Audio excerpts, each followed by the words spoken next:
Dr. Daphne Phillips is a trailblazer who forged her own unique political path.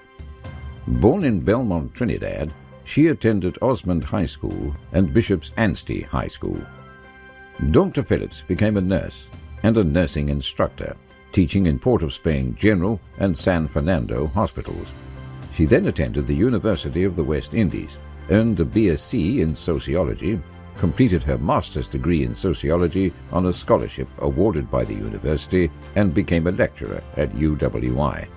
In 1995, after completing her PhD in sociology and returning to the university in a senior lecture post, Dr. Phillips caught the eye of Prime Minister Basdio Panday and the new UNC government, which saw political promise in the soft-spoken professor. Dr. Phillips became a political pioneer, carving a path for women in politics. And it all began with her first career, nursing. When I was doing the training for the nursing instructor position, I was so fascinated by some of the work I did at the university, and that was particularly the social science areas, the sociology and the psychology and the philosophy and those areas. I was just blown away. Dr. Phillips married her considerable experience and knowledge in nursing and academics with her groundbreaking work in people-oriented politics, and eventually conceived a new political institution, a Ministry of Culture that included gender affairs. Her mission was to bring her knowledge in sociology to the political forefront, and her goal was to create and support more family-oriented legislation that would build a stronger Trinidad and Tobago society. I was teaching in these areas, doing research in these areas, and I understood that those problems weren't people problems. It wasn't that people were doing the wrong things. It was the way in which the society was organized, the way in which people were put into slots, as it were, in the society. And I was teaching how we can deal with those things, social policy and so on. Dr. Phillips' concern for a better Trinidad and Tobago society led her to examine a different path to social equality than the one traditionally supported by members of the women's movement. Dr. Phillips believed in a new, innovative focus that included a serious look at men and women in Trinidad and Tobago society. That change would begin with a new focus for the ministry that she would lead. When I went into the ministry, I sought to change women's affairs to gender affairs, because it was women's affairs. Because I see it, we had to understand the situation of men and of women. It couldn't be just women alone. It couldn't be women who were just the victims. It was a situation in which men are placed in a certain position. Men are thought to be the breadwinners and the family leaders and so on, when, at the social level, when at the economic level, a lot of men don't have jobs. The system just throws them off. And I brought that to cabinet, and the cabinet eventually accepted. Under the leadership of Dr. Phillips, the ministry had a men's program that dealt with domestic violence and men's issues, particularly violence, as well as women's issues. We created a domestic violence unit in the ministry, and in that unit we had a men's section, a men's program.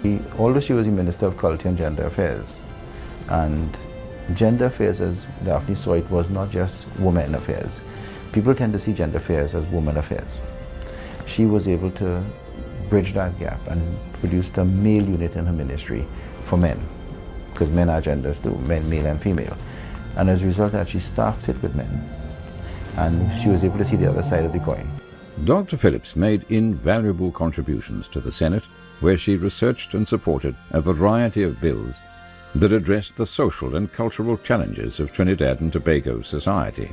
Daphne involvement in the committees was very important. In fact, Daphne and I worked on many committees, and again, she would be able to engage us oftentimes on how legislation must have a special focus on people. When people are elected to the Parliament and when they go to the Senate, nominated in the Senate of course, it is really to advance the life of people through the different projects that one may be considered, whether it was infrastructure, whether it was schooling, whether it was education, whether it was in healthcare. So I recall in Daphne's contribution in the committee, those were her main focus, which to my mind continues to be outstanding to this day. She was always very well prepared. So in every single bill, she would have contributed enormously. She was not the kind of person who will say, okay, perhaps I don't have much interest in this. Once she was required to debate on a bill, as you're required to be prepared on every occasion, once you're required to contribute via a committee, joint select committee, whichever committee, she always did her homework, was prepared. She made notes available to us from time to time. She'll have talking points. Daphne sometimes will circulate her thoughts, which was allowed via the email, so we'll all have a different view. I think because she also came from the university, she was able to obtain information that may not have been easily available to some of us. So again, she really influenced the bills in a large way by making information available to us. I think one of the most important bills that she worked on was the domestic violence bill. And that gave women a sense of empowerment to be in a relationship. However, you have to think that it's not one of the most important bills. It was tied together with the cohabitation bill. And tying those bills together gave the women of our country a sense of being, empowerment, to be in a relationship, and a sense of stability. One of the programs that Dr. Phillips is most proud of during her tenure as parliamentarian and minister is one that helped women recognize that they had chances to improve their place in the home and in Trinidad and Tobago society. The program trained women and put them into jobs, giving women a feeling of empowerment. Although all of Dr. Phillips' work in Parliament is highly regarded, some people may single out a particular bill as her legacy. Where we took women who didn't have any particular training, qualifications, academics or anything, and we brought them in and gave them a training program and with a stipend, and then put them into jobs in the ministry. We put them into patient care assistant jobs, which were permanent. Some of those women are still in those jobs. It was not any, make work thing.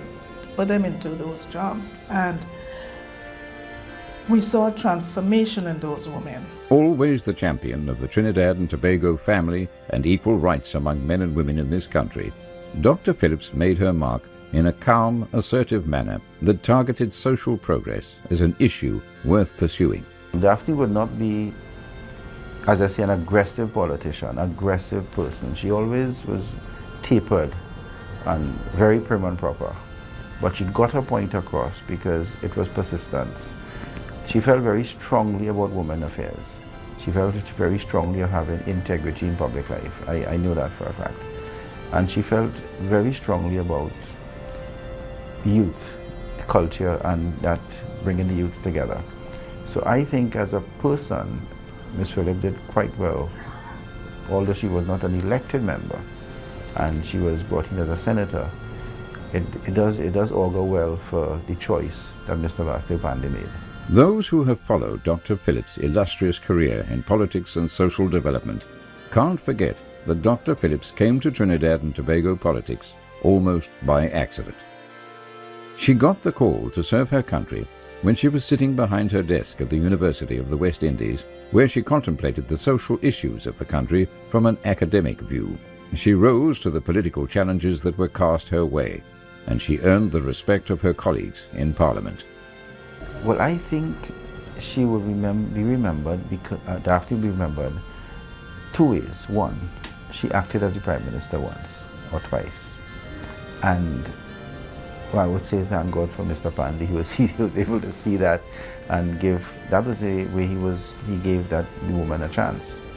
Two, she would be remembered as a person who brought about the protection of a lot of the historical buildings in our country.